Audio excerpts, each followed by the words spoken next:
freaking first cut. Golly.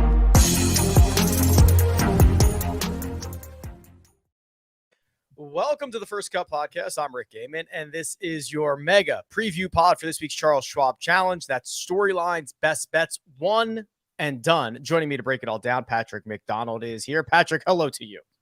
Hello, gang. How's it going? Rick, I felt the short squeeze with you and your Reddit minions last week with the Bryson DeChambeau being on opposite end of that. But we're back in the finance game with Charles Schwab. Blockchain technologies on the table this week as well. RBC got in the mix too. But yeah, excited to talk to you, fellas. That was a lot of buzzwords, Mark Immelman. No kidding. Gee whiz. I missed the whole blockchain thing. I was stuck out on a golf course. Please help me. Michael Block. I'll try. I know that. Okay, I know that. So why blockchain? A lot of people were saying blockheads, block party, but I thought it was a big miss not going with blockchain. All right. Because Rick and Kyle, before the Sunday evening show, I came racing off the golf course to join them, and they were giggling at each other about blockchain. I'm like feeling so left out, but I guess I'm all right. No one understands it, you know. Okay, I see. We had Michael Block on Friday night, and he said he had 600 messages he needed to reply to. Apparently, that was up to 4,000 on Monday morning. So a lot of people were able to get Michael's number. Okay, well, this must be a thing. It must be like a number they get, because I heard Brooks said he had about 600 messages too. So what is it? The same people just texting both? Yeah, I don't know. And like, okay, so I don't think 4,000 people have Michael Block's number, but when you do something that gets that much attention, anybody who is in his orbit is probably getting a text like, hey, send me Michael's number. I want to send him congratulations text. So he's probably got like 3,800 of them from numbers he has no idea who they are. Okay, just some insider stuff, right? Because, you know, my On the Mark podcast is about golf instruction. Well, I've got a significant number of requests now to feature Michael Block. So I'm going to have to line him up somewhere to make it 6,001 or whatever the number is, 4,001. Yeah, it might take him a couple months to get back to you at this rate, Mark. Patrick, what is the most unread text messages you've ever had? I'm pretty... I keep everything at 0. The little red markers like freak me out. I just can't do it. So most ever, probably if I'm head down. Yeah, like Mark, you're insane. 200. You're insane to me. Unread messages right now. That gives. Oh, that's nothing. My emails were about 3,700 at one stage, but I've got an assistant who helped reduce that to 77, but it's climbing. But I don't know. I mean, I'm going through here, and I feel like I've deleted them or read them all, and it still says 222. So there's stuff there that I must have missed somewhere. Do you have the 30-day automatic delete feature on? You need to tell me how to do that. Okay, we can talk after the show about it. I'll give you the step-by-step. All right. I have 32. I don't know if it'll focus. I have 32 emails right now that I need to. Those are all ones I need to actually reply to. So that's a legitimate. I'm going to keep this at 222 because my lucky number is 2. So having 222 of you is a good sign for me. Yes. Well, it's insane is what it is. But we will defer that conversation. We will get you the information on how to auto delete those. I didn't think it was 30 days, Patrick. I thought it was longer than that. I thought it was no. Apple? I think it's 30. Apple? Yeah. Maybe Apple. it is. All right. Yeah. We were able to debrief obviously after every round last week, the PGA Championship, but is there anything else that we should probably put a bow on from last week's PGA Championship? Anything come up in the last day or so that we need to rock and roll on? How's your whip readings, big eye? Really not good. As bad as Rory's? Well, what's wrong? He was 22% on Thursday morning. I'm at 7 right now. Ooh. I'm at 7% right now. You need to drink water. Take a cold plunge. You know what I did when I got home? When I'm out on tour, I typically vacillate somewhere between like 30 and 50-ish. Because, you know, it's long days and it's lots of pressure and stuff. And you get back to the hotel and then it's in sporadic sleep and stuff. And you're just jacked up, right? And whenever I get home, that stuff changes. So I got home, got in the plunge tub, 77 last night. I went from about 32 Sunday night to 77 overnight. So get yourself a cold plunge tub. Good for you. Yeah, I got to figure something out indeed. Well, we will turn our attention here to the Charles Schwab Challenge and a surprisingly deep field here, Patrick. 9 of the top 20 players in the world headlined by 2 native Texans. That's Jordan Spieth, Scotty Scheffler. And it's always a little bit of a crapshoot what you're going to get the week after a major championship, especially one that is, I don't know, a couple thousand miles away from where we just were last week. But on this Tuesday afternoon, we've got a strong field shaping up. Yeah, surprisingly strong, like you said. And I think these Texans really care about these Texas events. They've been willing and able to potentially play 5 in a row. I know Spieth just had to withdraw from the Byron Nelson. He said he might add another tournament just because he feels like he hasn't really played that much, playing only twice at Quill, or 2 rounds at Quill Hollow, and failing to play the Byron Nelson. Then Scotty Scheffler probably should have won this event last year, coming off the miscut at the PGA Championship. Kind of the course really baked out last year on Sunday, and the leaders were on it. Burns kind of raced to the finish and then kind of stole it from Scotty in the end. But Viktor Hovland obviously playing great. He's probably the second best player in this field. I didn't know he was up to world number 6. That's incredible. Max Homa kind of looking for a spark.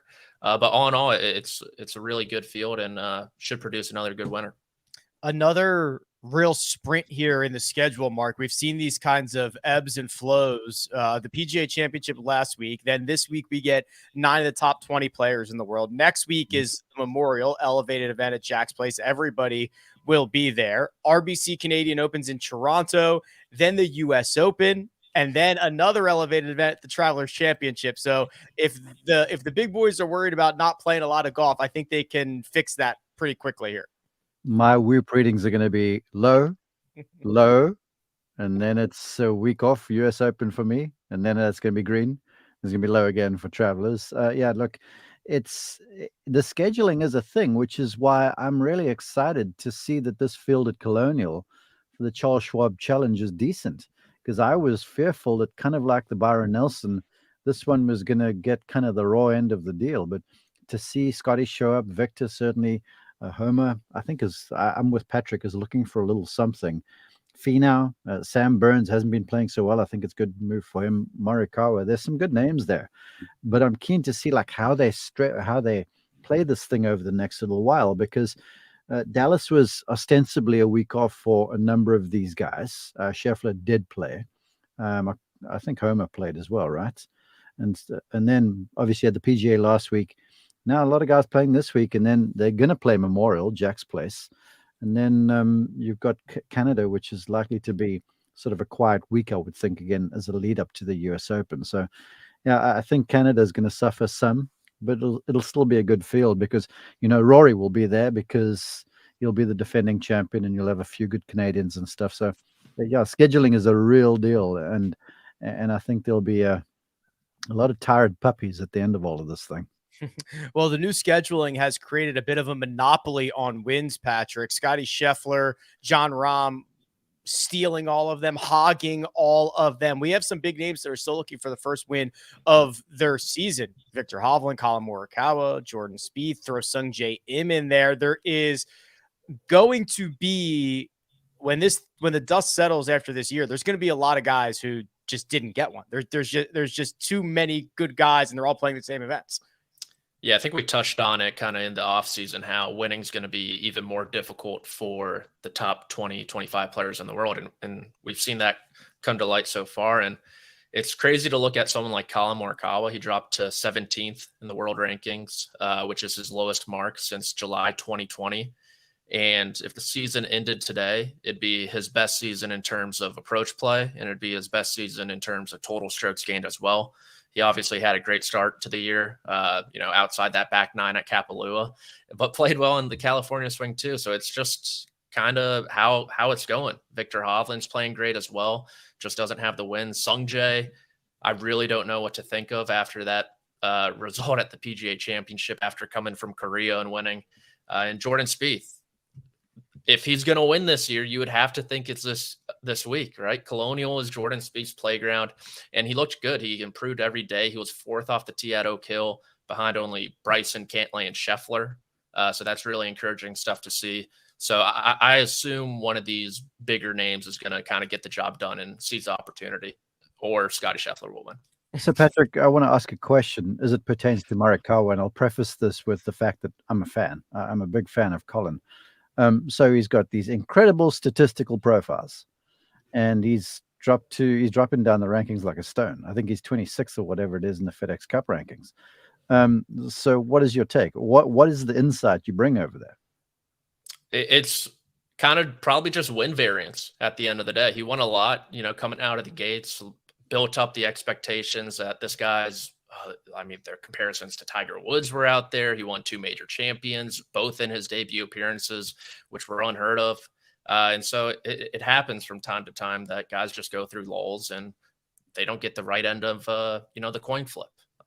He lost if he wins the Tournament of Champions and he doesn't lose that tournament in the 30-minute stretch that he did, we're probably talking about him in a completely different light. And, things are great in the Morikawa camp, right? That's a big statement. Sure. If he wins, we're talking about him in a different light. He might be a 1 tournament winner. I'm coming at this like this. I think at times the statistics can be a little misleading. Now, I'm not bashing on strokes gained. I really am not right now. But it's with all of these guys showing up so often in all these big tournaments, you could be beating the field strokes gained, but not winning tournaments. That's where I sort of come to rest, if you will, and getting a tournament won. I think we saw a masterclass in winning a tournament last week from Brooks Koepka, because Yeri comes in there respectfully. He hasn't really played very well, and he's won on the LIV League and such, but it's just different golf. And then he comes in there and he's just got this win mentality, and he gets a sniff and he doesn't go away, and he just keeps himself hanging around there. So to me, oftentimes winning events, assembling those really world-class resumes, is more than just the strokes gained stuff. There's an immeasurable to it, and we saw it out of Brooks Koepka, yet nobody can put their finger on the thing.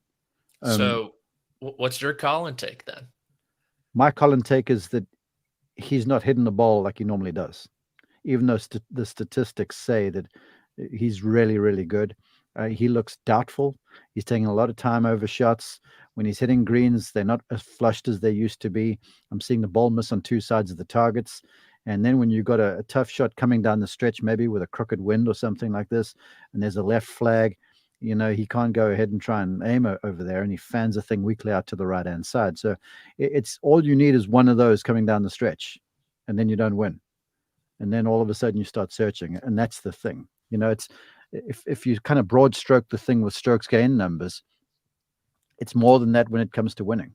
Winning, even though it's 280 shots or what it might be like 1 or 2 shots coming down the stretch that define whether you win or lose. We saw that last week at Oak Hill. One shot, might be more, but there was one shot basically that ended it for Viktor and iced it for Brooks.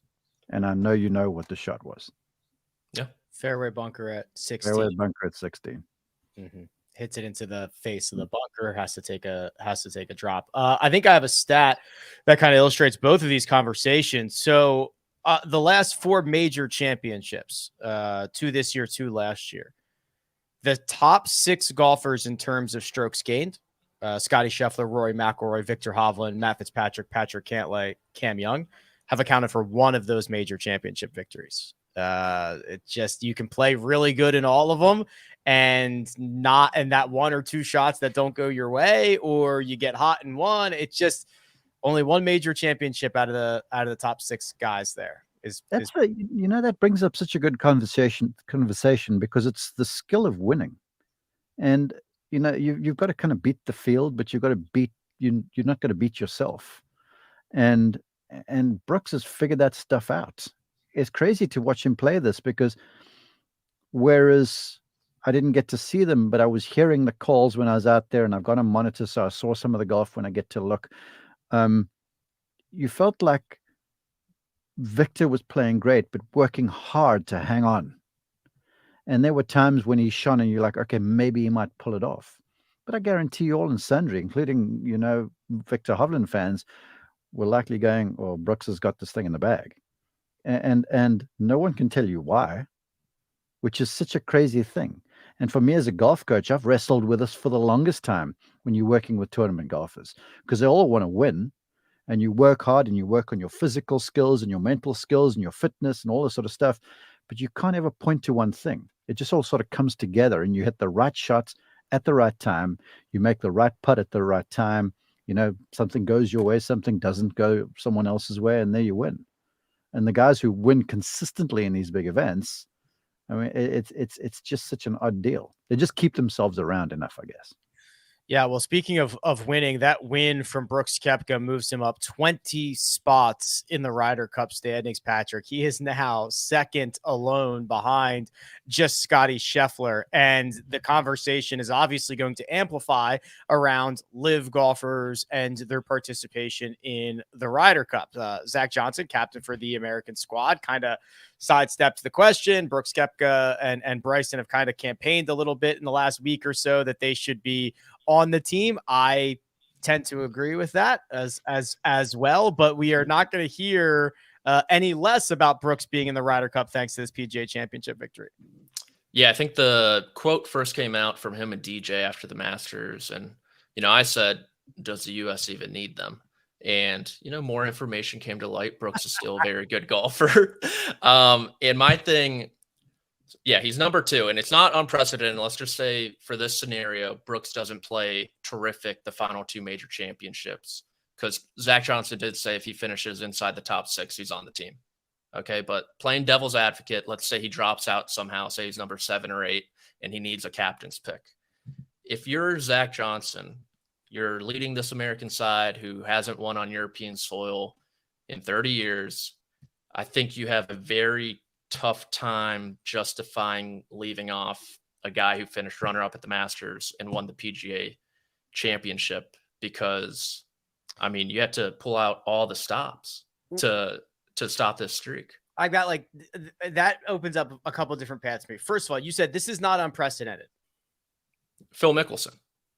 He won the PGA Championship and he didn't qualify for the Ryder Cup. You're saying someone winning a major and not qualifying for the Ryder Cup team. That's what you're saying would not be unprecedented. Yeah, and especially, I mean, he only has 2 opportunities to gain Ryder Cup points while everyone else has the rest of the PGA Tour season. Okay, got it. Just want to make sure we were clear on that. The other thing being, I actually think this puts Zach Johnson in a very awkward, Zach Johnson's in a lose-lose scenario, in my opinion. If he takes Brooks Koepka and they lose, he's like, well, you left one of the best players in the world off the team, or I'm sorry, you allowed Brooks Koepka into the locker room and he ruined it. Or if you leave him at home and you lose, you left one of the best players in the world off the team. This is a tough position to be in, Mark. I do not envy him in the slightest. And I've said to you guys before, I spent 20 years as a college coach, and we had a rule on the team where if you finished in the top 10, you were exempt for the following week individually. If you won an event, you were exempt for the semester, not the season. And then I would have always one coach's pick. And then postseason, for folks who weren't exempt, I would essentially pick the team. But they picked themselves because of numbers. We'd go off stroke averages and stuff like that and head-to-heads. And when I got a coach's pick, I was always going to be wrong. Because if the kid goes in there and plays poorly, then it was like, well, you should have taken someone else. And if he goes in there and plays well, then I sort of got fortunate.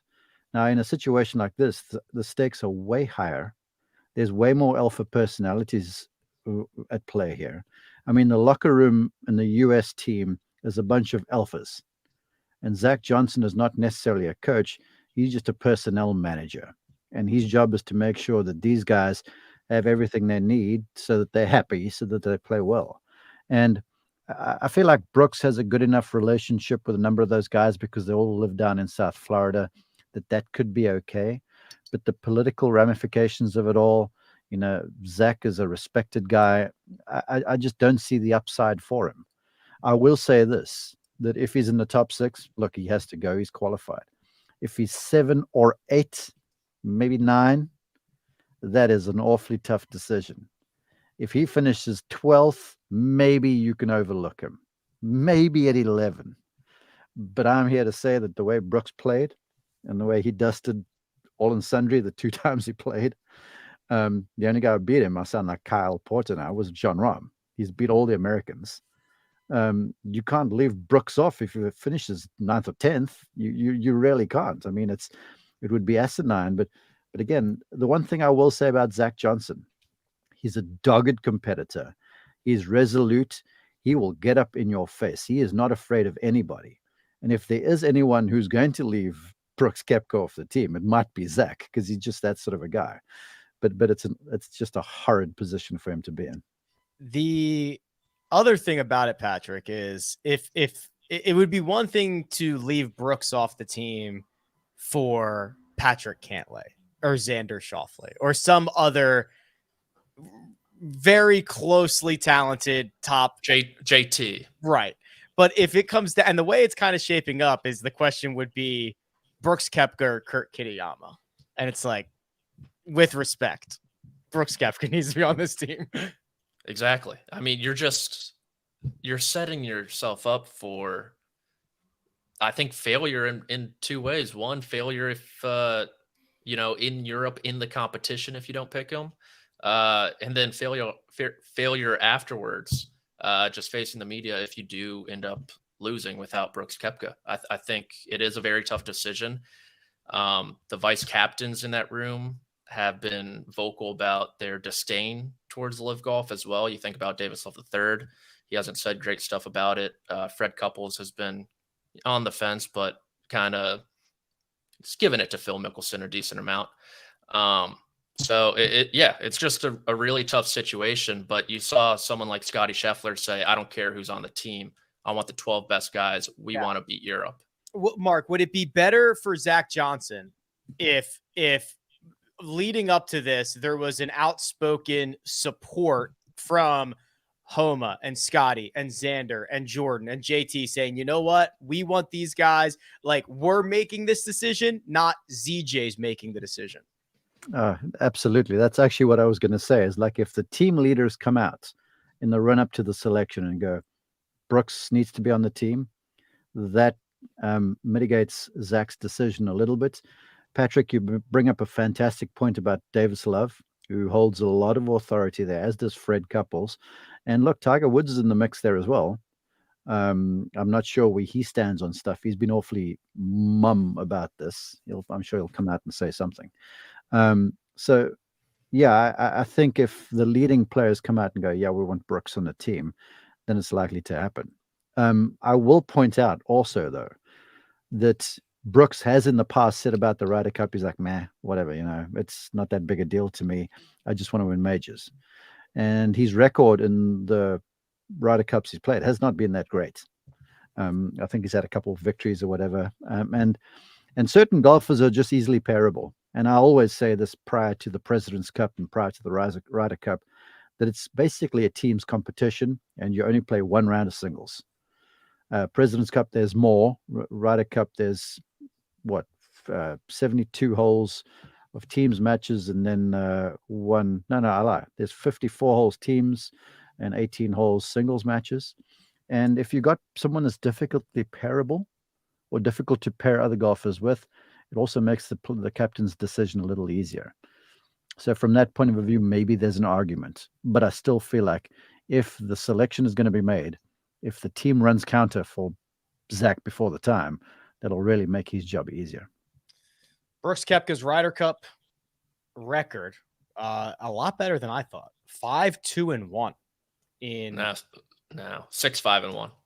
Yeah, no, I remember Brooks taking a few losses. So you're telling me that this resource that I'm looking at is wrong? Yeah, I mean, he was on that Paris team, which wasn't great. And then Hazeltine and Whistling. He was with Berger. Did he get a win in Paris? I don't seem to think he did. I know Bryson got dusted all of the time. Who was he paired with in Paris? Was it DJ? That was 18. Yeah. He played 4-ball with Tony Finau and beat Justin Rose and John Rahm. Mm-hmm. He also they lost to Sergio and Rory, and he paired up with DJ and lost to Rose and Stenson. Okay. So 1 win, 2 losses. So I guess to Mark's point about the pairings is it's been DJ Finau, and he was with Berger. They had the Florida State thing going at Whistling Straits, I believed. So I don't know. It's as Zach Johnson would say, it's irresponsible to talk about right now. we talk about the Ryder Cup in the year that it's the President's Cup. So I mean, this is the First Cut podcast. That is. We usually end every conversation with a Ryder Cup conversation. All right. Well, we will continue with some other topics like innovating blockchain technology. We'll see where that goes, and we'll do our best bets, our one and done selections. But first, we're going to take a quick break and hear a word from our partners. All eyes are on Italy. Absolutely astonishing. As the race to qualify for Europe, Huge moment. all comes down to the final match day. It's a goal. Stream every pivotal Serie A match live on Paramount Plus. And we're back. If you think Brooks Koepka had media obligations, let me introduce you to Michael Block, who I saw literally everywhere last week, including with us after Friday's round, shooting 70-70, making the cut as a club professional. Patrick, this has taken Michael Block from local Mission Viejo Club Pro, $125 a lesson, to household name, and now into the RBC Canadian Open, into this week's Charles Schwab, and someone has offered him 50 grand for the 7-iron he used to make that ace on 15. I'll give you another business deal that came across his desk. I got an email early in the week that an adult subscription website has offered him $300,000 to give their users lessons if they ask him. He hasn't responded yet. Golf lessons? Yeah, golf. Actually, I mean, I don't know. I didn't read too deep into the email. I was kind of jaw on the floor. I think Golf Digest ended up writing it about it. If you want to look it up. So the money's rolling in for Michael Block after, what do you make, like 250 at the PGA? So a little bit more. Great time to be Michael Block. He's got a chance this week to make a little more coin. I think it's going to be really tough to come back from that. And then Canada as well. Fingers crossed. I hate to be the black cloud here. Fingers crossed that he goes to Colonial and plays well. Just plays decently. Just get yourself some weekend golf. Because, I mean, here's the thing about golf, right? It's this mysterious sport that will take you from the highest of highs to the lowest of lows, sometimes inside of one round or from week to week. And he must be running on empty right now because, to your point, Rick, he was doing post-game stuff everywhere. And when you just being adored, I mean, I had the group behind him. In fact, I had his group some early Sunday, and then I dropped back to Scheffler for the last 9 on Sunday. Everywhere he was going, he was showing up to standing ovations, folks cheering his name, block party and stuff like this. That wears on one. So I can imagine what he's feeling like. So I so hope he goes there to Colonial, somehow gets the adrenaline pumping a little bit again, and does his thing. Because when he gets to Colonial, who do you think the first guy is going to be on the interview docket over there? Yeah. Every local affiliate in the Dallas-Fort Worth Metroplex is going to want him. And I don't think he has an agent running cover for him. He might now, Mark. I'm sure he does. So golly, I just hope he goes there and plays well. Because just like these other guys we've talked about that are exhausted after this stuff, he is too. And now he's doing Colonial and he's doing Canadian Open. And then he's got US Open qualifying or something like that. So it's going to be hard, but I hope he plays well. Do we can I read the quote from the company's vice president? Sure. He said, "Our goal is to bring your expertise and professional insight to the masses and show how my.club," that's the company name, can be utilized to monetize sports lessons and other activities for adult audiences. Well, there you go. This is an absolute, Patrick, strike while the iron is hot situation, right? Overnight, you went from nobody knowing your name in like 24 PGA Tour starts and no status anywhere and missing the cut in most of those to getting offers from all over the globe. And you do not know how long this is going to last. And you've just got to stay on the roller coaster as long as they let you.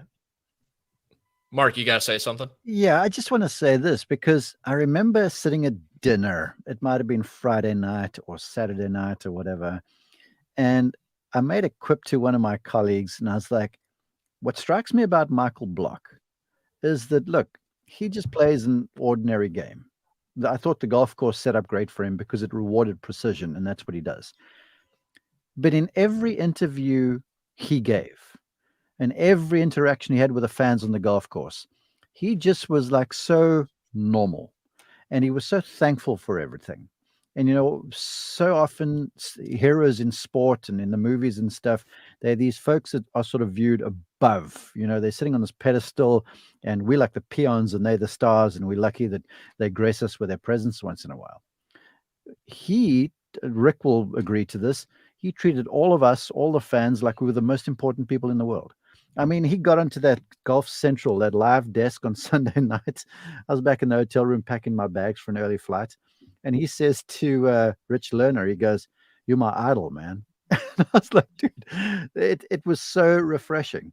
And I was like, it is so cool to have now a hero just show that much gratitude and just that much love and respect for everyone else who was around. It was like a rainbow in my world, and I'm thankful for him. I saw him at the same bar I was at Saturday night, and I saw him and I was like, but I just laughed. I was so exhausted. I saw him over there and I was like, of course this guy's here. Like, of course he is. He's like, one of the people. And I I was like, that's hilarious. He might get the key to the city or something. He might be the next mayor. Rochester and Mission Viejo. It might be the key to two cities. Yeah. Wild stuff. He's teaming up this week. He's teaming up with the RBC Canadian. We'll see how he does. And I have a feeling he's going to make it into some of our bets for later in the show. Patrick, I'll bounce this one back to you. LIV's going to DC. This is their last event before the U.S. Open. Is that correct? Yeah, that's correct. So what LIV has done with their schedule is they don't go against national opens. So the week before the U.S. Open's the Canadian Open, so they don't want to play across from that.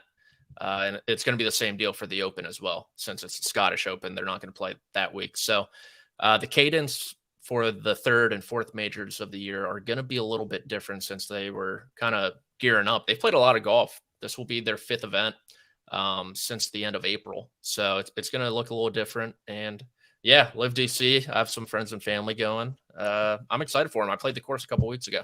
You going to go? You should go, Pat. You should be our boots on the ground. Nah, I mean, I was just back home and post-major week. But the course is pure Fazio, screams Bryson. I mean, Caves Valley is in the area. It was kind of similar. And he played well last week. So here's a question.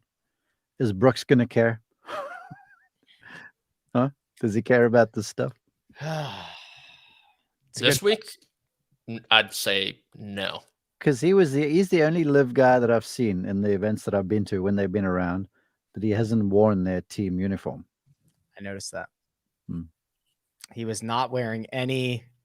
What is it? He's smash. He's a smash guy. Yeah.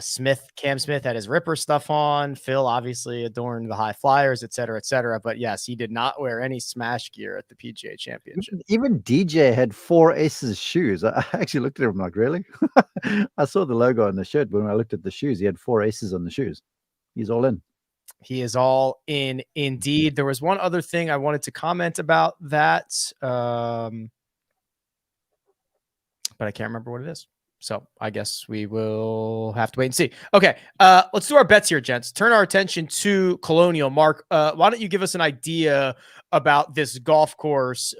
Tree-lined. It is generally, though shorter by PGA Tour standards, it certainly skews on the tougher end of things. It does. It's going to be redone after this year's edition of the event, which I'm looking forward to. It's intimate, is what I would call it. The number on the card is deceptive because it is a past 70, and for me, it sort of plays short. It's always dependent on the wind, but it's the kind of thing where, like, holes will turn right, but the fairway tilts left, and then when the hole turns left, the fairway tilts in the opposite direction. You can't batter it with power. You got to play it as it sits in front of you, because of the fact that these mesquite trees and the oak trees, they sort of sit over the edges of dog legs and stuff like that. So the power guys can't go and bludgeon the thing to smithereens. You got to play the golf course as it's in front of you, and it's a solid test. I love going there. It's in the middle of a neighborhood outside of Fort Worth. It's just a grand spot, and there's so much history to it. It's truly one of the great stops on tour, so I'm looking forward to it. All right. Well, what we do here, if you're watching on YouTube, you're seeing the graphic. We take $100 over to Caesars Sportsbook. We put 50 on a matchup, 30 on a finishing position, and 10 each on two separate outrights. So, Patrick, why don't you get us started with your matchup selection? Ricky Fowler, even money over Sam Burns, the defending champion. Simply put, Ricky owes me one after last week. I think he comes through for me after that disaster. We're taking on water, but Sam Burns has been really inconsistent. He's missed 2 cuts in a row. I know he won last year, but Fowler at even money seems like a good price. Fowler wasn't even all that bad last week. He missed the cut on the number? Is that right? Yeah, he missed it by 1. It moved. Yeah. The conditions got easy, but I was way too exposed. Like Michael Block potentially on his new website, for all we know. Yeah, who knows? If the price is right, who knows? Tough to say. Mark, your matchup is also even money. Who have you taken on your selection? I'm going with Fleetwood over Homer. Now, this is it's sort of 2 barrels at this bet here. First off, Fleetwood has been really sharp, and I covered him at the Heritage. He's put this club in his bag he calls his mini driver.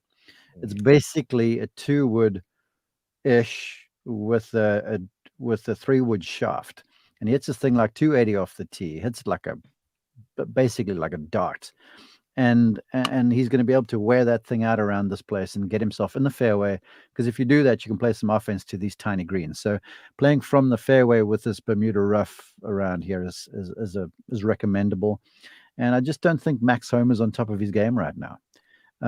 Last week he cobbled together a good finish at Quail Hollow with some really disciplined kind of managerial golf, but the ball striking wasn't there. Last week he wasn't as sharp as he would have liked to have been. And then I saw some tweet by him where he's like, "Hey, anyone know of a late night driving range in Fort Worth?" You don't think that's a good sign, Mark? He's not just looking for some late night.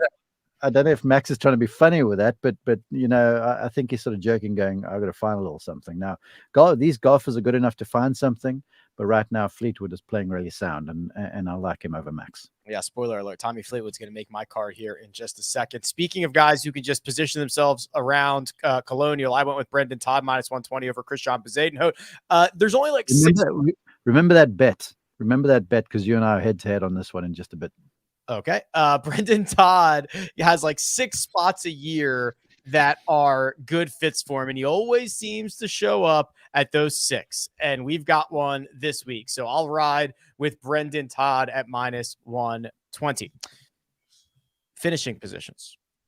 I'll get out of the way here. Eric Cole's playing great golf, top 20, +280. Mark, could you imagine? Okay. So if you remember, it feels like a year ago, but it was Thursday night. He was 5 under par. They stopped play and they had to resume it on Friday morning. Mm-hmm. Imagine playing any hole in the world as your first hole back on Friday morning, then number 6 at Oak Hill, because that's exactly what he did and made a double. Oh, no, yeah, that was kind of unfortunate, but I actually saw him when play was suspended, and he's such a good kid. I mean, I remember him from college, and he seemed fine, and I actually made the mistake of getting pretty mouthy that evening over dinner to some colleagues. I'm like, yeah, watch Eric Cole. He's going to finish the business. and I was met with met with some opposition. And lo and behold, the following morning, the first text I got at like 7 a.m. is from our producer going, double on number 6. I was like, oh heck, here we go. I should have kept my mouth shut. But yeah, he's a hell of a player, and he's walking with a quiet confidence about him. And when I spoke with him, he looks like he feels like he belongs now. And yeah, I think that top 20 bet is a really good idea around here. Yeah, so he's got obviously the great run at Honda, played well in Mexico, has back-to-back top 25s at his last 2 starts, Byron Nelson in the PGA Championship. So top 20 to be on the first 2 pages at plus 280. Okay, Mark, I'll bounce it right back to you here. You found yourself a top 40. Who is it, please? Davis Riley. I know the statistics will say that he's not playing very well. I was with him in a practice round on Tuesday, maybe Wednesday, whenever it was, at Oak Hill. He looked sharp. He really did. He's been playing nicely. Obviously had the win alongside Nick Hardy down in New Orleans. And he's played well year before. I think he had a top 5 the last time we were there.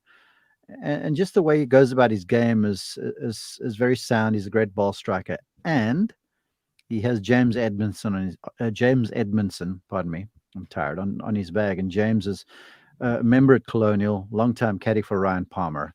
So if he finished 4th without James, I think with James on the bag there, knowing the golf course intimately, knowing the greens and stuff, I think could be a really good deal. So I considered him for a top 20 or whatever it was. I think it was like plus 175, but I think he's almost a guarantee to finish inside the top 40. Plus 120 if he does indeed do that. Patrick, you went further up the board. Found yourself a top 5. Who is it? Speaking of guarantees, Mark, Scotty Scheffler, top 5, plus 115. I know. I wanted to pick him to win, but my past words and takes simply will not allow me to. So we're going to play conservative with a top 5 finish. He hasn't finished outside the top 12 since October 2022. In my neck of the woods. I don't know if that's a coincidence here in South Carolina, but something to keep in mind. And yeah, he over the last 6 months, I know Mark was kind of just shaming strokes gained a little bit. He's gaining over 3 strokes around. There's no one in this field gaining over 2. So he's got a stroke around on the field over the last half year, which is flat out ridiculous. That is top 5. 14 top 15s in a row. That's where we're at. And I don't need to tell you that Scotty Scheffler, he plays the big events. So it is a remarkable run we're on. I got to ask this. How many top 5s in a row has he had? 2 in a row. Mm-hmm. Byron Nelson, PGA Championship. Okay, right. So he's got a little form going on. I just find a top 5 at plus 115 for Scheffler. I don't think there's enough in that. I really don't. Hey, Mark, jump aboard. We want to go to the eye doctor together. Just let me know. No. I'm a Scotty Scheffler guy. I had him coming down the stretch at Oak Hill, and a guy who was struggling with a ball striking earlier in the week. It seemed like when the pressure got its highest, he started to hit the ball straighter. He absolutely flushed it coming in.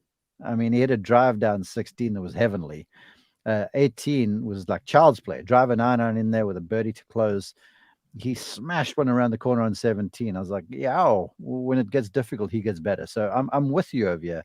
I just think that plus 115 for a top 5 is not very good odds. I don't. I was going to ask Mark, did you see him on Saturday at all? No.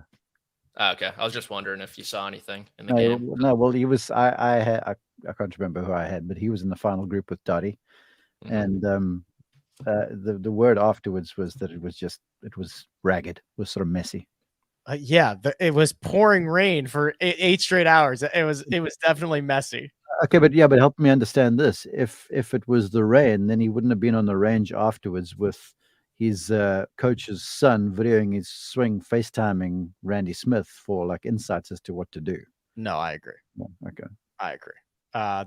So he has played like 60 rounds this year. That was only like the 8th time he lost strokes to the field. Bad time for that to happen. Eric Cole, top 20, Scotty Scheffler, top 5, Davis Riley, top 40. Outrights, gentlemen. Mark, you and I are on the same page about one guy. His name is Tommy Fleetwood. I want producer Josh to know that I want the same odds that Mark got. Mark got 30. I got 28. I want to be adjusted to Mark's number. Mark, tell the people why Tommy's going to win this week. Well, I made the case for him with a matchup against Homer. The way he's striking it right now, it just seems like he's growing in stature in the game. He looks more convinced on the greens too, but it's just the kind of situation where I think now he doesn't look like he has to force things. He's allowing golf to come to him a little bit. And around this place, if you get a little frisky and you hit shots that you shouldn't, you can short side yourself quickly. And with these perched up greens in Bermuda rough, you can have your hands full. So he's going to hit it down the center of the fairway, play from the fairway a bunch. And I think it's time now for all of this, sunshine on the horizon for Fleetwood to turn into a little success. Yeah, so his last 3 starts, this is hard to do. You don't see this very often. He's gained in each of the 4 major strokes gained categories: off the tee, approach, around the green, and putting, in each of those 3 starts. So that is 12 categories across 3 tournaments. He's been a gainer in each one. So very well rounded right now. T15 at the RBC Heritage, T5 at the Wells Fargo, T18 at the PGA Championship. So Tommy's certainly playing some great golf. I did go with Max Homa. I just thought, I agree with Mark, the game does not look super sharp, but when Max Homa, who is kind of one of the second tier winners and wins pretty frequently on the PGA Tour, gets to 20-1 in a field like this, I couldn't pass it up. So I'll go with Max there, Mark, and you will go with a guy who finished second last week. Who is it? Have you watched him play lately, Viktor Hovland? It's unbelievable. There, you said it.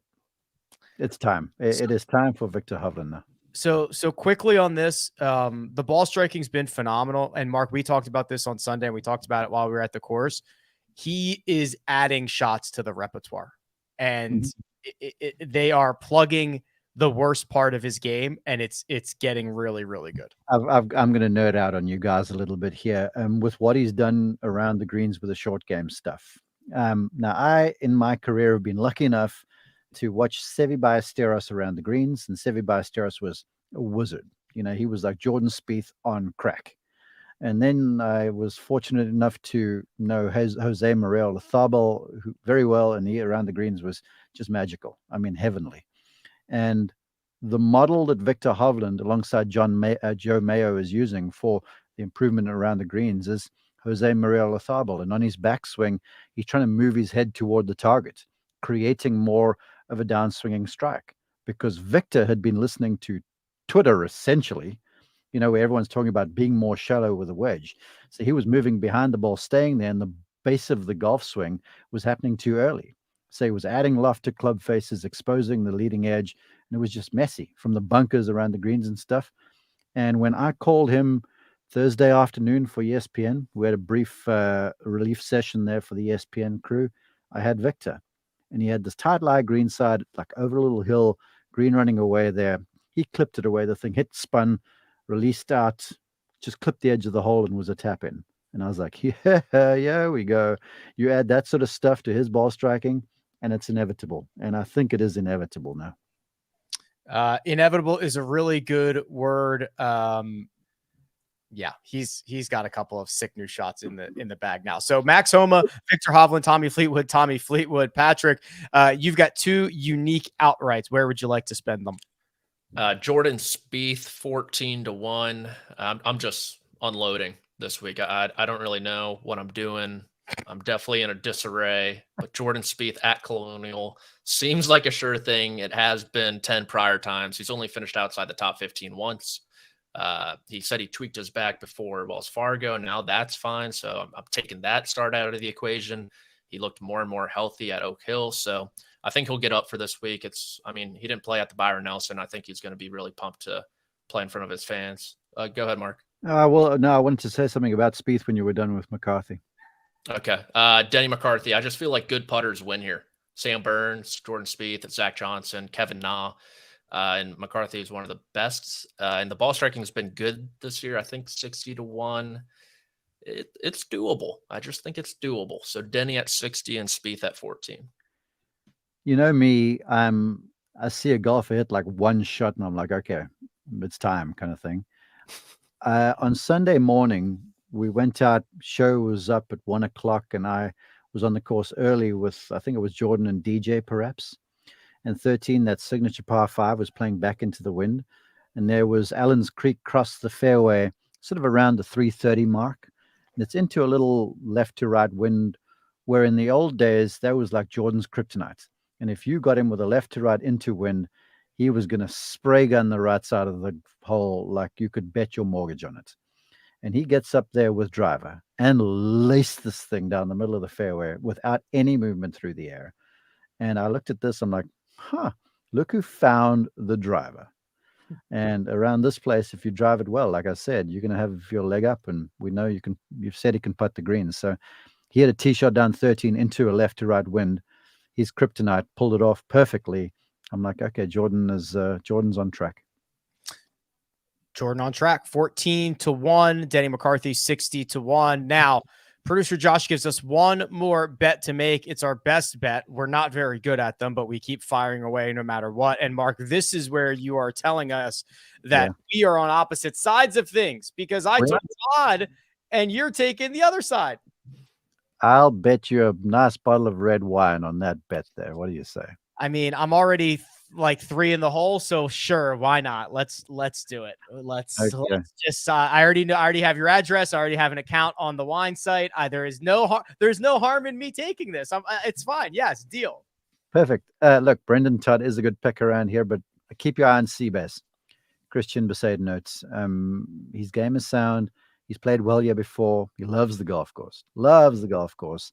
And he too is kind of lurking around the place a little bit, and I feel like it's time for him to really make a bit of a splash. So I'll go with Besaid note over Todd plus 100 as my best bet and my guarantee for another bottle of wine. All right, and as we always do, if both of them miss the cut, it's a wash. It's a push. Nobody wins on that.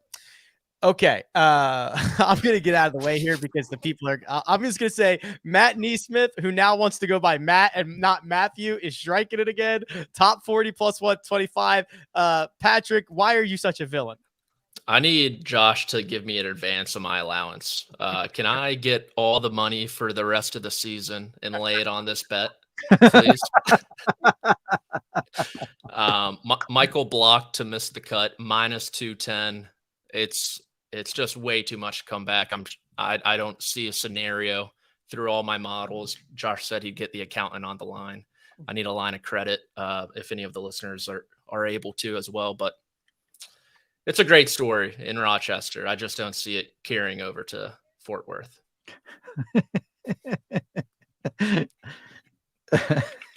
Well done. I tend to agree with them. Listen, if there is anybody who did more work than Michael Block, like it's going to be nuts. He's still going to be pulled in every direction this week. He gained 6 strokes putting and he made an ace. Like those are 2 things that are not going to happen again. I hate to say it, but I'm with you, Patrick. Yeah. And I mean, crypto's been kind of sketchy lately. Blockchain technology. Stars are aligning in the wrong ways for Michael Block this week. Oh boy. Oh man. All right. One final thing to do, gentlemen. It's the one and done, which got a big shakeup last week, thanks to half of us, not Mark or I, having Brooks Koepka. So we will give the update there and we will reveal those one and done selections. But first, we're going to take a quick break and hear a word from our partners. Get breaking news, Big news coming out of the NFL today. highlights, and instant reaction. The largest final round comeback in Tour Championship history. We're down to the Final Four. I just want to take time to analyze greatness. Talk winners and losers with a guy who's already a big winner. CBS Sports HQ. It's all sports all day long. And we're back. So big movers. Kyle M had Brooks. The fans had Brooks. Sia had Brooks. Greg had Brooks. So this one and done has tightened. Mart's still out in the lead. Kyle M is now in second. The fans are now in third. I've dropped to fourth. So, oh boy. So Patrick. Oh yeah. You are now, unfortunately, the basement dweller. 6.8 million. And you have gone with the man, the myth, the legend to make up ground. Who have you selected? Michael Block. No. Yeah. I tell you something. So hold on real quick before I forget, because we're here. I spoke to I spoke to Colin Ingalls. He's a club pro who qualified last week. And he said, hey, I listened to some of your stuff. Really cool. I'm in a one and done. I used myself this week because I didn't know if there'd be another scenario in which I got to use myself, which I was like, that's cool. That's awesome. If you ever get a chance to use yourself in a one and done, you use yourself. How cool is that? That is pretty sweet. I'll think about that next year's US Open. Open qualifying, yeah. But I'm going with Jordan Spieth because the violinist is playing, the lifeboats are readied. I'm taking on water right now, and so I got to pull out the big guns. I've been kind of flaunting my arsenal that I've stocked up. John Rahm, Scotty Scheffler, and it's time to unload. And Jordan Spieth at Colonial is step 1 of 10 in this comeback story. And I love how the board is shaping up this week. Well, I left Kyle Porter on Monday in Rochester, and he was upright. He was fine. He was doing well. Between then and now, he was unable to enter a one and done selection. So he's catching a 0. He's catching a big he's catching a whoopsie. He's catching $0 for this week's Charles Schwab Challenge. He's trying to lose. This is no, he's given up. There's no more fight left in him. He's rolling over. He's waving. Wants the first round pick next year. Number 1 overall. Full on tank. Full on tank.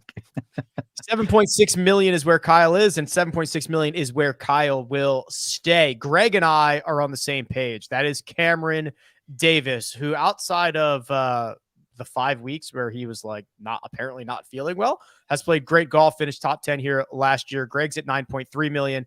I'm at 12.7. The only one between us is Sia Nejad. And along with the fans, along with Kyle M, and along with you, Mark, Sia and half the one and done have taken who?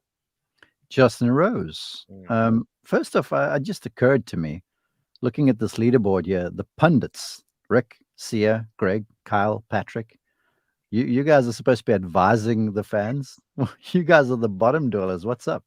First off, I'm in the middle of the pack. Don't lump me into the same. I have twice as much money as Patrick does. Do not lump me into Patrick's stratosphere. Our 2 CBS Sports editorial guys. I mean, what are they watching tennis? What is their story? I got more money than those guys combined. I don't want to be associated with them. It's a lot of opinion from the editorial lately. Not a lot of fact. Fake news.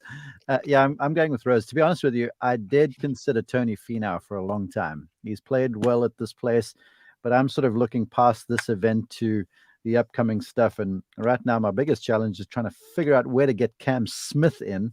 I've got 2 opportunities, but I've got Xander, I've got Hovland, I've got Morikawa, I've got Finau, Sanjay, Tom Kim, Hideki. So this Justin Rose was me sort of looking at the thing going, solid, playing well, played well here before. He's won at this golf course. Good week last week, bringing some momentum in. So I went with Rose, figuring that some folks might, and it's turned out pretty good for me. We are losing to a guy who is flipping through his notebook of one and done options.